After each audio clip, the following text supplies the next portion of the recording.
తెలంగాణలో ఎండలు దంచుకొడుతున్నాయి. మార్చిలోనే మంట పుట్టిస్తున్నాయి.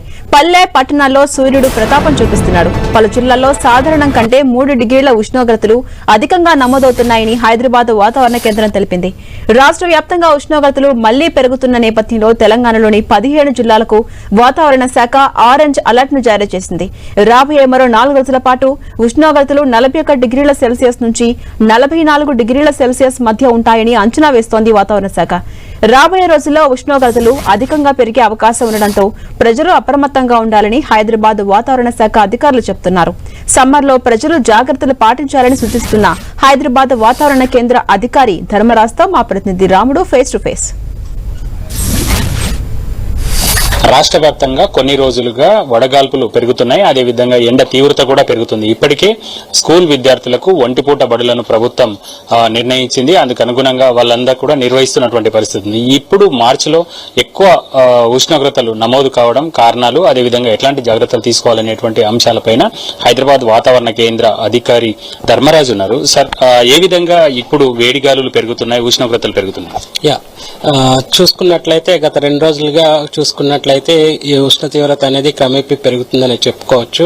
మొన్న ఉన్నటువంటి తేలికపాటి వర్షాలకి కొంచెం క్రమేపీ తగ్గినప్పటికీ కూడా క్రమేపీ ఈ యొక్క ఉష్ణ తీవ్రత అనేది క్రమేపీ పెరుగుతుందని చెప్పుకోవచ్చు. నిన్న గనక చూసుకున్నట్లయితే సుమారు 40.1 వరకు కూడా ఆదిలాబాద్ లో యొక్క గరిష్ట ఉష్ణోగ్రతలు అనేవి నమోదవుతున్నాయి. రానున్న 3 రోజుల్లో కూడా క్రమేపీ యొక్క ఎండ తీవ్రత అనేది పెరిగే అవకాశం కూడా స్పష్టంగా కనిపిస్తుంది. అంటే ప్రధానంగా గత ఏడాదితో పోలిస్తే ఈ ఏడాది మార్చి లాస్ట్ వీక్ లో ఉండేటువంటి ఉష్ణోగ్రతలు కొంత ఎక్కువగా ఉన్నట్లు తెలుస్తుంది. ఏ ప్రాంతాల్లో, ఏ జిల్లాల్లో ఇవి ఎక్కువగా ఉన్నాయి? సర్వసాధారణంగా చూసుకున్నట్లయితే ఉష్ణ తీవ్రత అనేది ఉత్తర తెలంగాణ జిల్లాల్లోనే అధికంగా ఉంటుంది.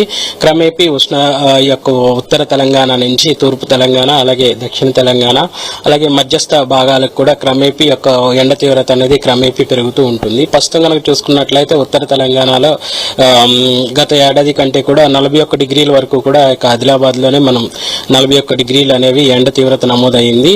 రానున్న రోజుల్లో కూడా ఎండ తీవ్రత క్రమేపీ పెరిగే అవకాశాలు కూడా స్పష్టంగా కనిపిస్తున్నాయి. అంటే ప్రధానంగా మనం చూస్తే ఈ జిల్లాల్లో ఎక్కువగా వ్యవసాయం చేసేటువంటి వాళ్ళు ఇతర పనుల కోసం బయటికి ఎక్కువగా వెళ్తుంటారు.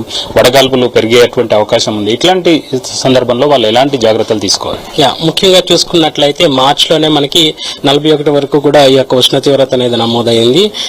11:30 నుంచి ప్రాంతం నుంచి ఇంకా 3:30 ప్రాంతం వరకు కూడా అధిక వేడిమి అనేది ఉష్ణ తీవ్రతకు దారి తీస్తుంది. కాబట్టి ఎప్పుడైతే అధికంగా ఎండ తీవ్రత అధికంగా ఉంటుందో, ముఖ్యంగా ఎవరైతే వ్యవసాయం చేస్తున్నారో, పొలాల్లో పనిచేసే వాళ్ళు కానీ, భవన కార్మికులు కానీ, ఇంకా చూసుకున్నట్లయితే ఇండస్ట్రియల్లో వర్క్ చేసిన వాళ్ళు కూడా వీలు చిక్కినప్పుడల్లా కూడా నీడ నాకి వెళ్తూ ఉండాలి. అలాగే క్రమం తప్పకుండా వాటర్ అనేది తాగడం వల్ల బాడీ డిహైడ్రేట్ అవ్వకుండా ఎండ వేయడం నుంచి మనల్ని మనం కాపాడుకుంటాము. సార్, సిటీలో వాహనాల పొల్యూషన్ ఎక్కువగా ఉంటుంది. లక్షలాది వాహనాలు రోడ్లపైకి వస్తుంటాయి. ఇప్పుడు ఉండేటువంటి ఎండ తీవ్రత ఎట్లా ఉంది? ఎండాకాలం ఇంకా కొంచెం పెరిగితే ఎట్లాంటి వేడి పెరిగేటువంటి అవకాశం ఉంది సిటీలో? ముఖ్యంగా చూసుకున్నట్లయితే సిటీలో సర్వసాధారణంగా ఈ యొక్క పొల్యూషన్ నుంచి వచ్చేటువంటి యొక్క కాలుష్యం వల్ల కూడా ఈ యొక్క భూ ఉపరితలం మీద కొంచెం పొర అనేది వేడిమి వాతావరణం అనేది కూడా సృష్టించబడుతుంది. సో దీనివల్ల కూడా గ్రాడ్యువల్ గా ఈ యొక్క ఎండ తీవ్రత అనేది పెరిగే అవకాశాలు కూడా కనిపిస్తుంది. ఇది ప్రధానంగా అంటే గత ఏడాదితో పోలిస్తే మార్చిలోనే కొన్ని ప్రాంతాల్లో, కొన్ని జిల్లాల్లో మాత్రం అధికంగా ఉష్ణోగ్రతలు అయితే పెరిగాయి. భవిష్యత్తులో ఇంకా పెరిగేటువంటి అవకాశం ఉంది. అవసరం వచ్చినప్పుడు, బయటకు వచ్చినప్పుడు మాత్రం తగు జాగ్రత్తలు తీసుకోవాలని వాతావరణ శాఖ అధికారులు సూచిస్తున్నారు. కెమెరా పర్సన్ సాయి చంద్తో రాముడు, 10 టీవీ, హైదరాబాద్.